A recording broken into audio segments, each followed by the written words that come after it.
അപ്പോൾ എല്ലാ കൂട്ടുകാരും ഉത്രാടം നന്നായിട്ട് ആഘോഷിച്ചില്ലേ? നമ്മളും നന്നായിട്ട് ആഘോഷിച്ചു. ഇന്ന് നമ്മുടെ അനിയൻ്റെ മോൻ്റെ ബർത്ത്ഡേ ആയിരുന്നു കേട്ടോ. അപ്പോൾ നമ്മുടെ SFS അക്കാഡമിയിൽ ഇന്ന് ഓണപ്പരിപാടി ഉണ്ടായിരുന്നു. അതായത് ആബിദൊക്കെ ക്രിക്കറ്റ് കോച്ചിന് പോകുന്നത്.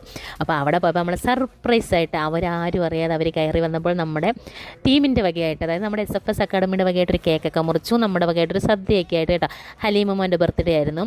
അപ്പോൾ അവനും തിരുവോണ ദിവസത്തിലുള്ളതാണ് കേട്ടോ. അപ്പോൾ ഇന്ന് ഉത്രാടത്തിന് ആ ഡേറ്റ് നോക്കിയപ്പോൾ ബർത്ത്ഡേ ഡേറ്റ് വന്നു. അപ്പം നമ്മളെന്ന് എല്ലാവരും കൂടി കേക്കൊക്കെ വാങ്ങിച്ചു കേട്ടോ. പുള്ളിക്കാരൻ ഭയങ്കര ഇത് ക്രിക്കറ്റ് പ്ലെയറാണ് കേട്ടോ. നല്ലൊരു ബൗളറുമാണ് ഭാവിയിൽ അപ്പോൾ ഭാവിയിൽ നല്ലൊരു ബൗളറായിട്ട് വരട്ടെ എന്ന് നമ്മൾ ആശംസിക്കുകയാണ്. അപ്പോൾ അതിൻ്റെ മുന്നോടിയായിട്ട് തന്നെ നമ്മൾ എന്ത് ചെയ്തു, അവൻ്റെ ആഗ്രഹത്തിന് പോലെ ഒരു ക്രിക്കറ്റ് പിച്ചിൻ്റെ തന്നെ ഒരു കേക്കാണ്, നല്ലൊരു കേക്കായിരുന്നു അവർ സെറ്റ് ചെയ്ത്. നമ്മൾ പനഡേറിയിൽ നിന്ന് മേടിച്ച കേക്കാണ്. സൂപ്പർ കേക്കായിരുന്നു കേട്ടോ.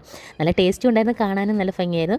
പിന്നെ നമ്മുടെ ടീമിൻ്റെ വകയായിട്ട് സദ്യയായിരുന്നു. അങ്ങനെ പിള്ളേർ സെറ്റിന് എല്ലാം സദ്യ കൊടുത്തു. പിന്നെ നമ്മുടെ കൂടെ വന്ന് നമ്മളും കഴിച്ചു. എല്ലാ കറികളും ഉണ്ട്. പിന്നെ പ്രഥമനും നമ്മുടെ സേമിയായും ബോളിയൊക്കെ കൂട്ടി അടിച്ചൊരു പിടി പിടിച്ച് പിന്നെ അവിടെ നിന്ന് എഴുന്നേക്കാൻ പെട്ടപാടെ എനിക്ക് അറിയത്തുള്ളൂ. എല്ലാ കൂട്ടുകാർക്കും ഹാപ്പി ഓണം.